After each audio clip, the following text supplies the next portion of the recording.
It is, hi and good morning. I'm Mike Ramsey, Butte County District Attorney.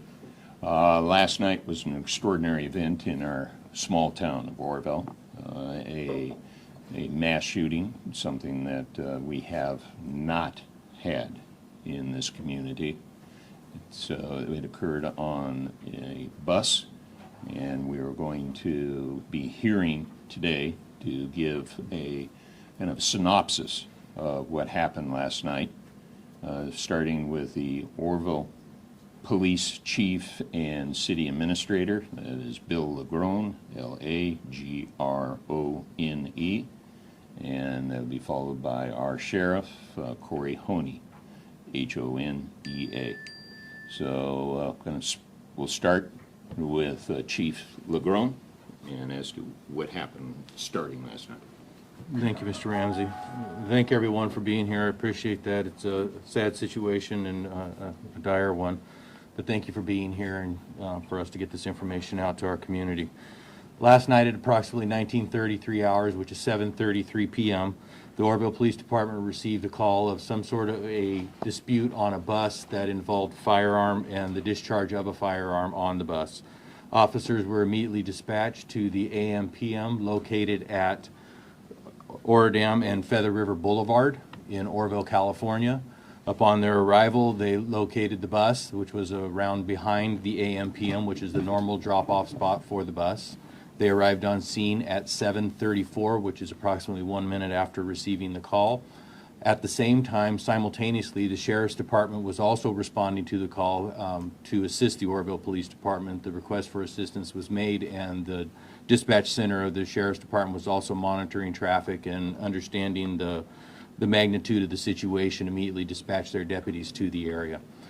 Officers arrived on scene. They cleared the bus to ensure there was no suspect on the bus at that time.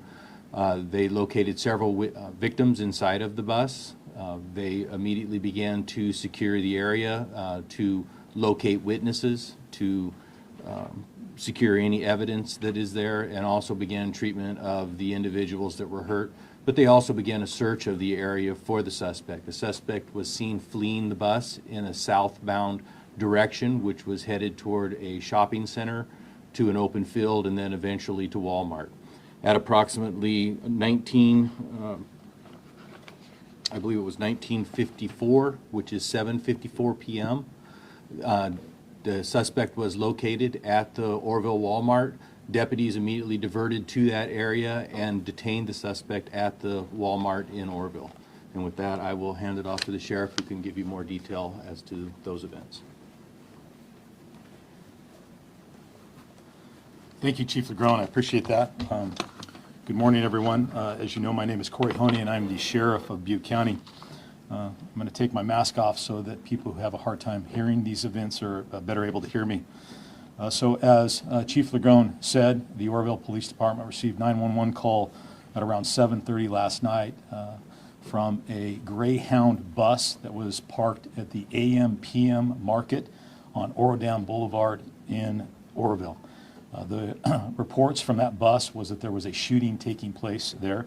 Of course, as you heard, Oroville Police Department responded. They asked for the assistance of the Butte County Sheriff's Office. We immediately sent deputies to that location.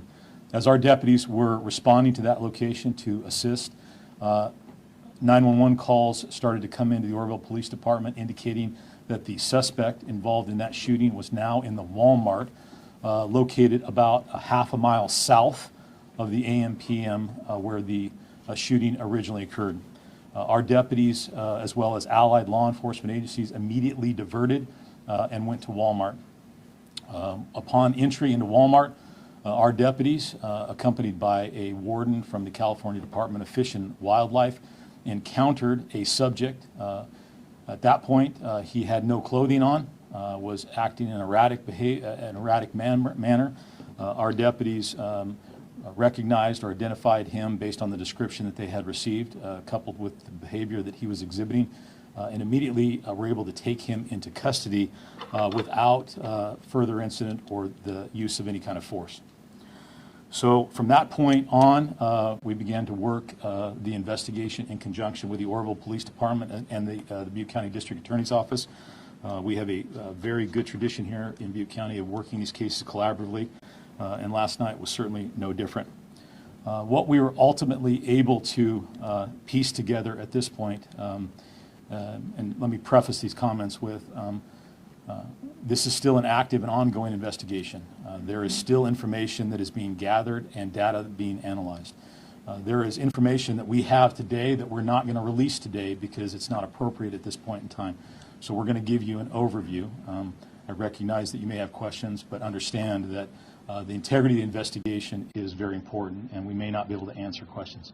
Additionally, I may not be able to give you information about the identities of various people, again, because we need to make proper notifications and make sure that the individuals who were involved in this have had a chance to talk to their loved ones. So with that, the information that we have from the passengers on the bus indicate that the suspect, who has been identified as Asid Elijah Coleman, age 21, of Sacramento, boarded the bus in Redding, California. He went to the rear portion of the bus, eventually took a seat. During the trip from Redding, there were a couple of stops along the way. My understanding is there was a stop in Red Bluff and a stop in Chico. As the bus came into Chico, it appears as though Mr. Coleman either made a telephone call or received a telephone call. That seemed to agitate him. At some point, he began to have a conversation with other members of the bus. I think the conversations at this point can best be characterized as him acting paranoid and agitated. At one point, there was some discussion about whether or not people were going to Los Angeles, and Los Angeles being a dangerous place. And that conversation then prompted Mr. Coleman to show some of the people on the bus a firearm that he had in a small bag or satchel that he was carrying. When they arrived in Oroville, as they parked behind the AAM-PM and people began to exit, that is when Mr. Coleman fired his weapon. As a result of that action, we have 5 people who sustained gunshot wounds or were injured. Unfortunately, one of those individuals passed away and died at the scene. I cannot release that individual's name right now because we are still working to coordinate notification of the next of kin. And I'm sure you can all appreciate the fact that we need to do that work before we make it public. It's the right thing to do. In addition to the victim who passed away, who died on scene, there was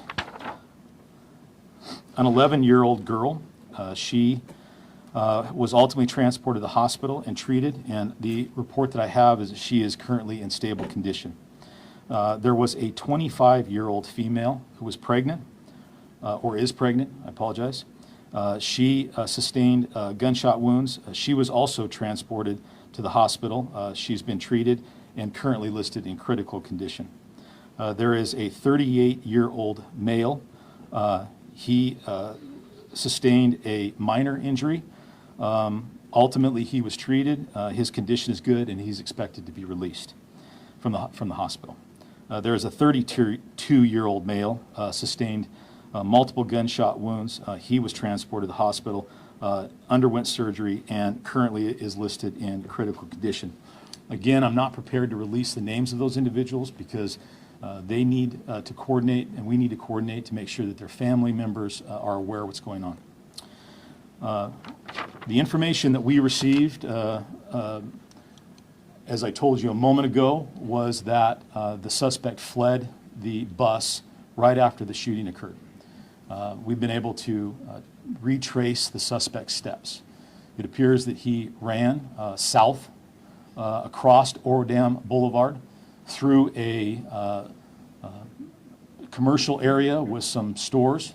Behind that, there is a charter school with an area that is under construction. He went through the area where the construction was taking place, and at that point dropped the firearm that had been used in the shooting. Later that evening, our deputies were able to recover that firearm. Then he continued southbound and ultimately ended up in the Walmart store. The preliminary information that we have with regard to his conduct within Walmart is that he made entry into Walmart, walked into the store a ways, ultimately walked over towards where the cash registers were. At some point became involved in a verbal altercation with a female.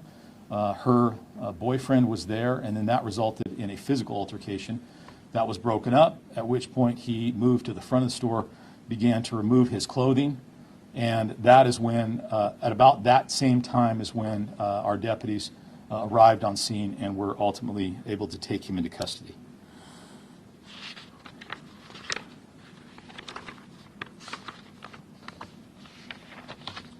Mr. Ramsey, do you have information on his prior history? Yes. Would you like to go into that? Okay. Okay, then I'll finish up and I'll finish up and you, yeah. Okay. Working in conjunction with the Oroville Police Department, and we called out the California Department of Justice Crime Lab. They worked on processing the crime scene as well as the bus. There are certain items of evidence located in there. I'm not going to go into that because, again, it's early on in the investigation, and it's better that that come out when it's appropriate for the prosecution. Ultimately, this is a horrific tragedy that was visited upon our community, another tragedy that we're having to deal with and endure in this community. My heart goes out to all of the people that were on the bus, as well as the victims in this case. I am thankful that we were able to take this individual into custody. I'm thankful that no one else got hurt, and I'm really thankful and appreciative of the efforts of all of the law enforcement agencies in Butte County who came together once again in a time of crisis to perform remarkably well. And with that, I will turn it over to Mr. Ramsey, who can talk about the background of Mr. Coleman, as well as how this case proceeds going forward.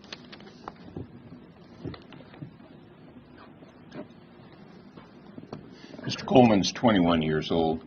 Indication is that he has been around California a bit. He had a juvenile record, but at this point we're not going to discuss that juvenile record. As an adult, he has had his brushes with the law and was currently wanted on a warrant out of Alameda for possession of a firearm by a prohibited person. So, prohibited person being youth and a prior felony that we won't get into at this juncture because we're talking juvenile record. I'd like to follow up on what the sheriff had indicated in the cooperation of law enforcement. The scene that the police, sheriff, DA's office came into was rather chaotic. We had some 25 passengers from a bus driver that had to be basically corralled, brought to this office and the sheriff's office to be interviewed and their human needs taken care of. Very fortunate to have a Victim Assistance Bureau in the DA's office called out their crisis response team and then took care of those people last night, put them in a local hotel, took care of their toiletry needs, their food needs, some counseling needs, and those folks now are getting ready to board another bus to go on their way. This is the bus that they came in on.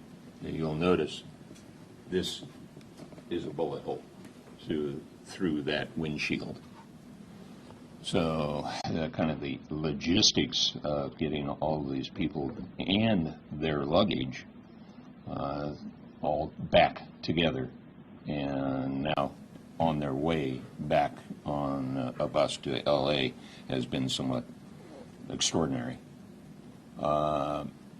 The last night, the Department of Justice out of Reading came and did the large part of the CSI work inside of that bus.